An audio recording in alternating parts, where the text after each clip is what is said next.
Imagine que tu puisses rester ferme face à n'importe quelle tempête, peu importe son intensité. Dans cette vidéo, tu vas découvrir 12 enseignements millénaires du bouddhisme qui t'aideront à transformer ta souffrance en résilience et en sagesse. Tu apprendras à accepter l'impermanence, à cultiver la compassion et l'équilibre mental et à te connecter à un but profond qui t'oriente vers l'avant. Chaque principe t'offre une clé puissante pour affronter l'adversité avec clarté, force et sérénité intérieure. Prépare-toi à changer ta perspective et à développer une stabilité inébranlable. Es-tu prêt à découvrir ces secrets capables de transformer ta vie? Le premier principe, reconnaître la souffrance et son origine.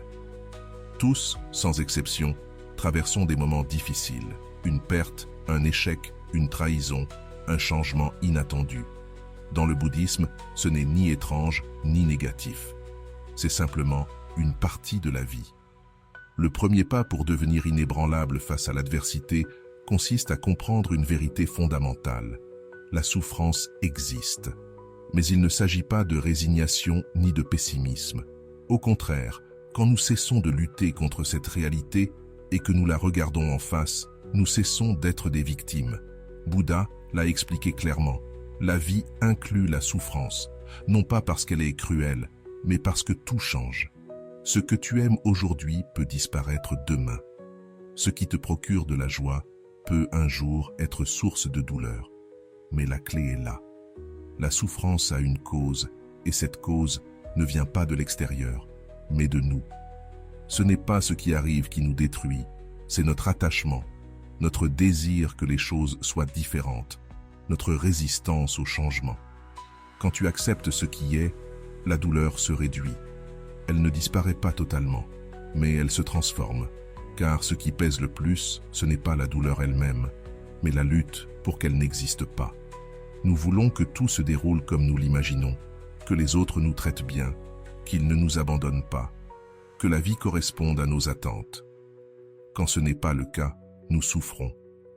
La racine du problème n'est donc pas l'événement lui-même, mais notre désir de tout contrôler. Le bouddhisme appelle cela l'attachement. Ce n'est pas seulement un attachement aux personnes ou aux objets, mais aussi aux idées, à l'image que nous avons de nous-mêmes, au désir que la vie soit conforme à nos préférences. Pourtant, si la souffrance a une cause, il peut aussi cesser. Nous ne sommes pas condamnés. Ce n'est pas un châtiment, mais une opportunité d'éveil. Comprendre cela nous donne une force immense. Nous ne sommes plus seulement quelqu'un qui souffre, nous devenons quelqu'un qui comprend pourquoi il souffre. Et cet entendement change tout. Il suffit de se poser une question. Quelle partie de cette souffrance vient de l'extérieur et quelle partie suis-je en train de créer moi-même par mes pensées, mes peurs, mes attentes? Quand tu fais cet exercice, tu récupères une forme de contrôle, non pas sur ce qui arrive, mais sur la façon dont tu le vis. C'est ce qui te rend inébranlable. Oui, il y aura des jours sombres, oui, il y aura des moments où tu seras perdu.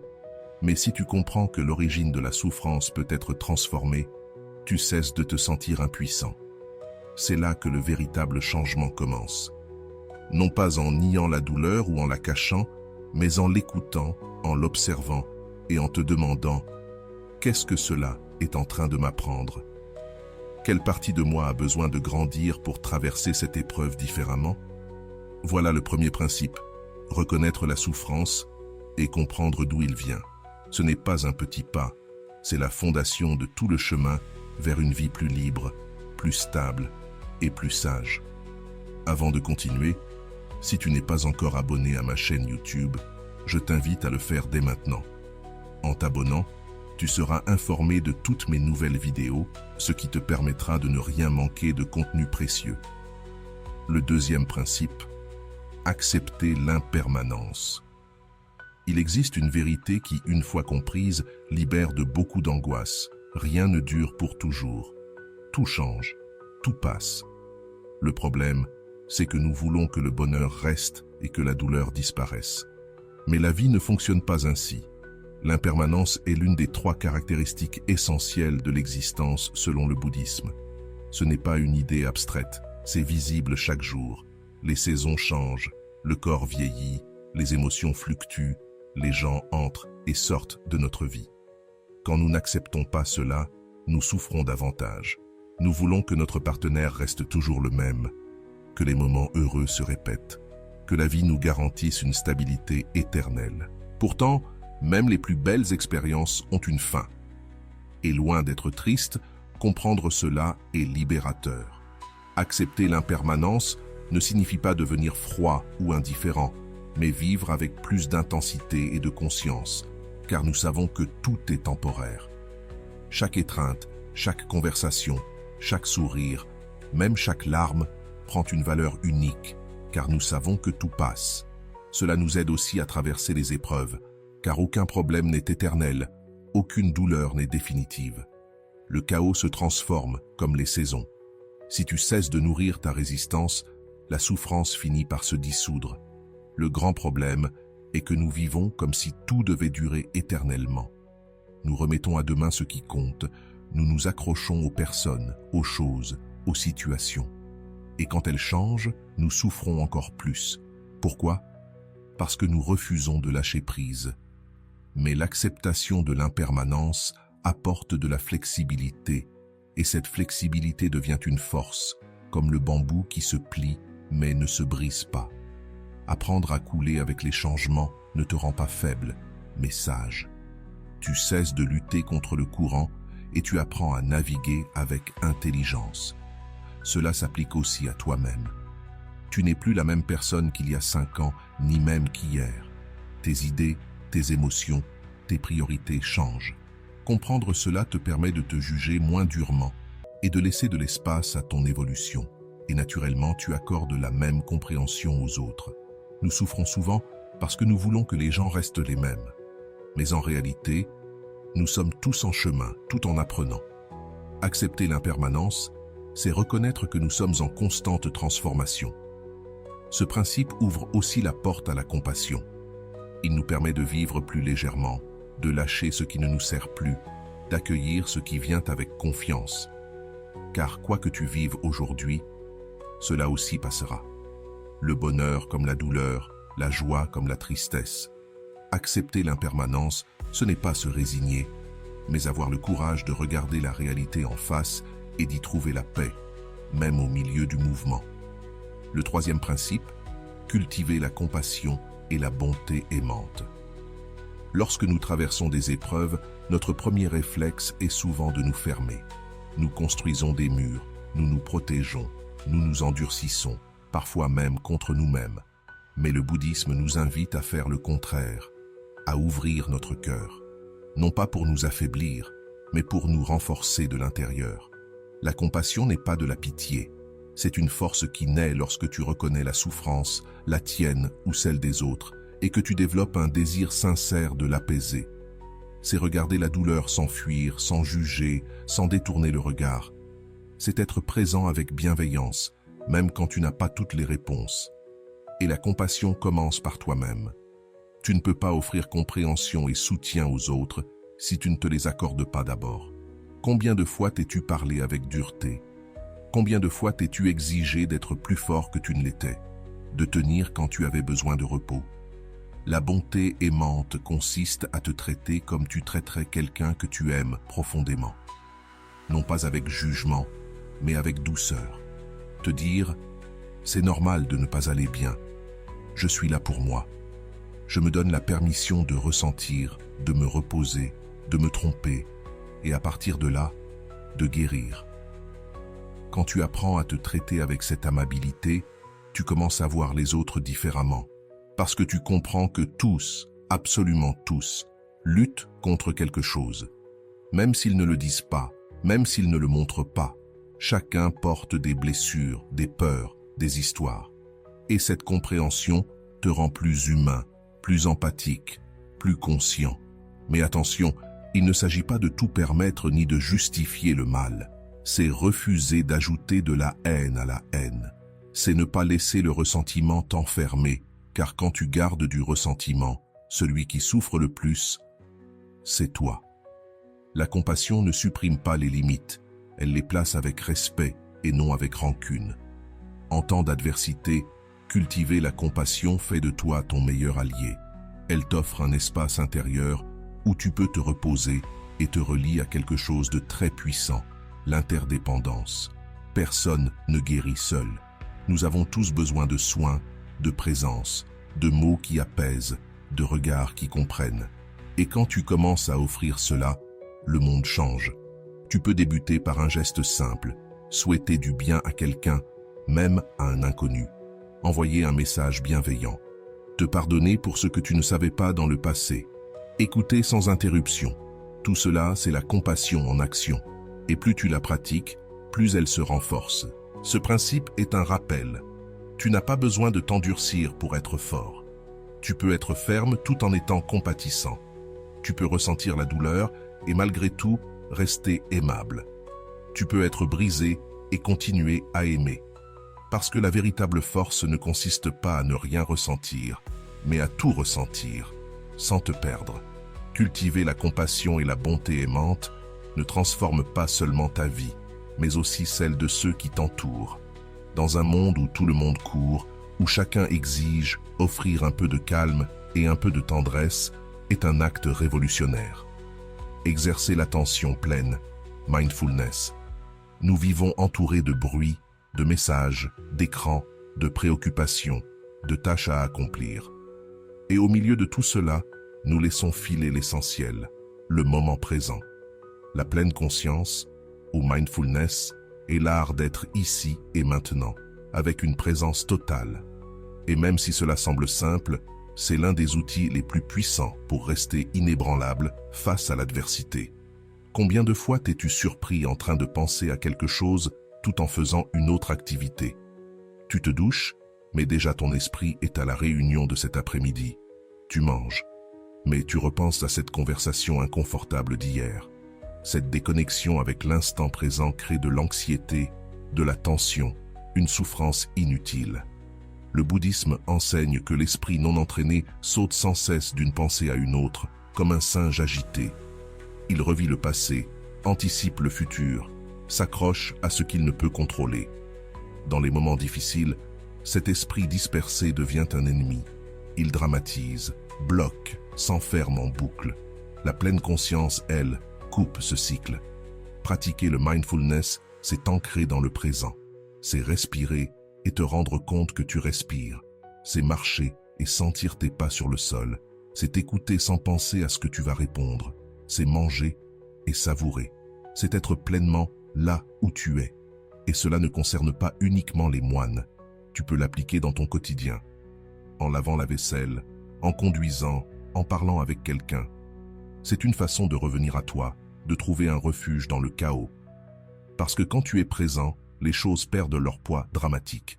Ce qui paraissait énorme devient gérable. Ce qui semblait insupportable devient une expérience que tu peux simplement observer. La pleine conscience t'apporte aussi de la clarté. Elle t'aide à distinguer entre ce qui se passe réellement et l'histoire que ton mental invente à propos de cela. Parfois, le problème n'est pas ce qui arrive, mais ce que tu crois que ça signifie. Le mindfulness t'invite à observer cette histoire, et si elle ne te sert pas, à la laisser partir. Et ce n'est pas seulement utile en temps de crise, cela te permet aussi de savourer la vie. Parce qu'en étant présent, chaque instant prend de la profondeur. Un café chaud, un rire inattendu, le bruit du vent, tout prend de la valeur. Tu n'as pas besoin de grandes choses pour ressentir la paix. Tu as seulement besoin d'être là. Dans la pratique bouddhiste, l'attention se travaille comme un muscle. Chaque fois que tu réalises que ton esprit est parti et que tu le ramènes au présent, tu renforces ta capacité à rester ancré. Et plus tu le fais, plus cela devient ton refuge, ton centre, ton ancre. La pleine conscience ne consiste pas à contrôler tes pensées, mais à les observer sans te laisser emporter. Comme si tu étais assis au bord d'une rivière et que tu regardais passer les feuilles. Les pensées sont ces feuilles. Et toi, tu es celui qui observe. Dans ce petit espace entre ce que tu ressens et ce que tu fais, naît ta liberté. Grâce au mindfulness, tu peux être au milieu du chaos et malgré tout ressentir la paix. Tu peux être au cœur de la douleur et malgré tout ne pas te perdre. parce que tu es présent, conscient, vivant. S'efforcer avec une énergie sage et constante. Pour être inébranlable face à l'adversité, il ne suffit pas d'accepter la souffrance ou de vivre dans le présent. Il faut aussi agir avec détermination et avec l'énergie juste. Dans le bouddhisme, cela s'appelle virya, qu'on pourrait traduire par effort ou énergie sage et constante. Mais attention, ce n'est pas un effort épuisant ni une pression constante pour être toujours au maximum. Ce n'est pas de te pousser jusqu'à te briser. C'est un effort intelligent et équilibré qui sait quand avancer et quand se reposer. Imagine que tu escalades une montagne. Tu ne peux pas courir tout le chemin, mais tu ne peux pas non plus t'arrêter trop longtemps. Si tu forces trop, tu t'épuises. Si tu t'arrêtes trop, tu n'atteins jamais le sommet. L'important est de trouver le rythme qui te permet d'avancer avec constance sans perdre ton équilibre. La vraie force, ce n'est pas de ne jamais avoir peur ou d'être toujours solide. C'est de continuer malgré la peur. C'est de ne pas abandonner quand les choses se compliquent. Et c'est aussi de ne pas te juger si tu as besoin de souffler. L'énergie sage, c'est aussi savoir où diriger ta force. Trop souvent, nous gaspillons notre énergie dans des résistances inutiles, des inquiétudes vaines ou des conflits internes. La sagesse consiste à canaliser ton énergie vers ce qui construit et améliore ta vie et celle des autres. Et pour cela, il faut connaître tes limites, tes capacités et tes motivations. Pourquoi veux-tu continuer? Qu'est-ce qui te pousse à avancer? Quand ta motivation est claire, ton effort prend du sens. N'oublie pas, le chemin n'est pas linéaire. Il y aura des jours bons et des jours difficiles. Des moments où tu avanceras vite et d'autres où tu auras l'impression de stagner. C'est normal. L'énergie sage t'aide à garder le cap, à ne pas perdre ta direction. C'est aussi une énergie liée à la patience et à la persévérance. Le changement, la guérison, la croissance prennent du temps. Ce n'est pas du jour au lendemain. Mais avec une énergie constante et équilibrée, tout devient possible. Et il y a une clé. Apprendre à célébrer les petits progrès. Pas seulement la grande victoire, mais chaque pas, chaque petite avancée. Chaque jour où tu choisis de continuer malgré tout est une preuve de force. Enfin, l'effort sage implique d'accepter que tu ne contrôles pas toujours les résultats. Tu fais de ton mieux, mais la vie suit son cours. Accepter cela avec humilité t'allège de beaucoup de frustration. En résumé, s'efforcer avec une énergie sage et constante, c'est combiner la volonté et la lucidité. C'est agir avec force, mais sans perdre l'équilibre. C'est persévérer, mais sans sacrifier ta paix intérieure. C'est une force qui vient du cœur, guidée par l'intelligence. Et ce principe te rappelle que chaque pas compte dans ton chemin vers la stabilité intérieure. Maintenir la concentration méditative. Au milieu du chaos et de l'adversité, garder la concentration peut sembler impossible. La pensée se disperse, les émotions t'emportent, les préoccupations s'accumulent. Pourtant, le bouddhisme offre un outil puissant pour ancrer l'esprit, la concentration méditative ou samadhi. Et contrairement à ce que beaucoup croient, ce n'est pas réservé aux moines ou à ceux qui méditent des heures par jour. C'est une compétence que chacun peut entraîner et qui devient un refuge quand la tempête se lève. C'est cette capacité à diriger ton attention sur un point, une idée ou une sensation, sans laisser ton esprit s'échapper. Pourquoi est-ce si important pour rester inébranlable? Parce que lorsque tu parviens à te concentrer, tu réduis le bruit mental. Tu cesses d'être à la merci d'émotions et de pensées qui te déstabilisent. Tu crées un espace intérieur où tu peux observer ce qui se passe avec clarté, sans réagir de façon impulsive. Imagine que ton esprit est comme un miroir. Lorsqu'il est couvert de poussière, il ne reflète pas bien.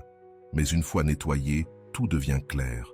La concentration méditative, c'est cette purification intérieure. En la pratiquant, tu libères ton esprit, tu vois la réalité telle qu'elle est, sans filtre ni distorsion. De plus, la concentration est la base même d'autres piliers du bouddhisme, comme la sagesse et la compassion. Sans elle, il est difficile de cultiver ses qualités, car l'esprit reste dispersé, distrait, épuisé. Comment la pratiquer? Tu n'as pas besoin d'un endroit spécial ni de longues heures. Tu peux commencer simplement, t'asseoir quelques minutes, fermer les yeux et diriger ton attention sur ta respiration. Chaque fois que ton esprit s'évade, ramène-le doucement. Petit à petit, cet exercice devient une habitude solide. Et le plus beau, c'est que cette concentration ne sert pas uniquement à la méditation formelle. Elle s'invite aussi dans ta vie quotidienne, dans tes conversations, tes tâches, tes moments de stress. Cette capacité à rester attentif t'aide à répondre avec calme, à prendre de meilleures décisions et à ne pas te laisser emporter par le drame. Face à un problème, la concentration devient ton allié. Elle t'empêche de perdre le contrôle, t'aide à observer tes émotions sans t'y noyer et à agir avec plus de sagesse.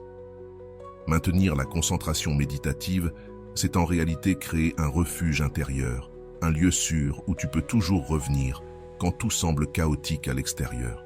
C'est ton ancre, ton abri, ta force silencieuse.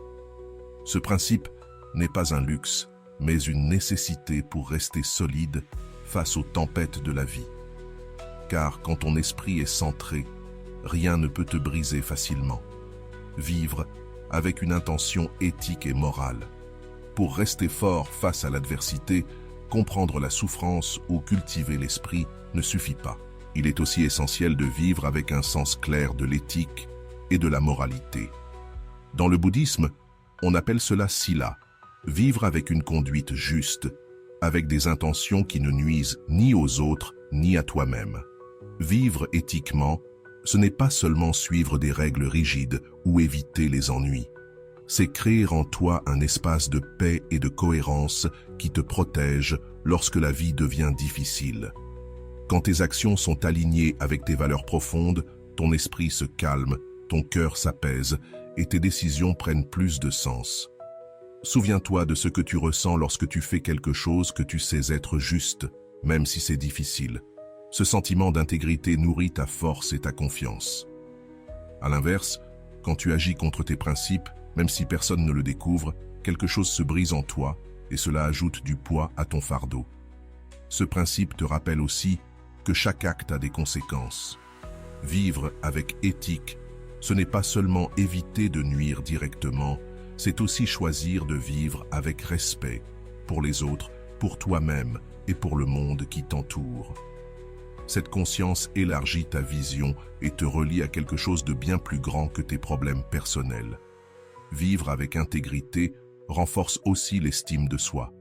Quand tu sais que tu agis avec honnêteté, compassion et respect, tu es plus confiant, moins vulnérable aux critiques ou aux remords. Cette sécurité intérieure devient un bouclier dans les épreuves. Bien sûr, personne n'est parfait. Vivre avec éthique ne signifie pas être impeccable. Nous faisons tous des erreurs. Mais l'essentiel est de garder l'attention juste, d'apprendre de nos fautes et d'avancer avec humilité. Cette attitude, en soi, est déjà une force. Quand ce principe s'unit aux autres, il crée une base solide pour affronter la vie. Car tu n'es pas seulement fort à l'intérieur, ta manière d'agir dans le monde reflète aussi cette force. Finalement, vivre avec une intention morale est un acte d'amour envers soi-même. C'est prendre soin de toi pour être présent et disponible pour les autres. Et lorsque tu fais cela, la vie prend un sens plus profond, rempli de clarté et de valeur. Transformer le karma négatif en sagesse. Le mot karma est souvent mal compris. Il ne s'agit pas d'un châtiment ni d'une condamnation, mais simplement de la loi de cause et d'effet. Chaque pensée, chaque parole, chaque acte génère une énergie qui revient vers toi d'une manière ou d'une autre. Comprendre cela est essentiel pour rester inébranlable. Quand nous faisons face à des épreuves, nous avons parfois l'impression que la vie est injuste. Mais nos choix passés, conscients ou non, influencent aussi ce que nous vivons. Ce n'est pas une invitation à la culpabilité, mais à la responsabilité. L'essentiel n'est pas de changer ce qui est déjà arrivé, mais de transformer la manière dont nous répondons à ce qui se présente aujourd'hui. Chaque expérience, même douloureuse, contient une graine de sagesse et de croissance. Le bouddhisme nous invite à utiliser l'adversité comme un miroir pour mieux nous comprendre et rectifier notre chemin. Si tu as agi avec colère ou égoïsme et que tu en subis les conséquences, ne reste pas prisonnier de la culpabilité. Observe, apprends et cultive les contraires, patience, générosité, compassion. C'est ainsi que l'on transforme le karma. Ce processus demande de l'humilité et de l'honnêteté. Souvent, le premier pas est de reconnaître nos zones d'ombre, de les accepter sans jugement, en sachant qu'elles peuvent évoluer. La sagesse naît de cette acceptation et du désir sincère de s'améliorer. Quand tu comprends que tout est cause et effet, tu deviens plus conscient de tes choix présents. Chaque geste, chaque mot peut semer la paix ou nourrir le conflit. Cette conscience est une force immense qui t'aide à bâtir une vie plus harmonieuse. Alors, le karma ne devient pas une chaîne qui t'emprisonne, mais un chemin que tu peux parcourir en pleine conscience. Un chemin où chaque difficulté se transforme en sagesse et en force intérieure.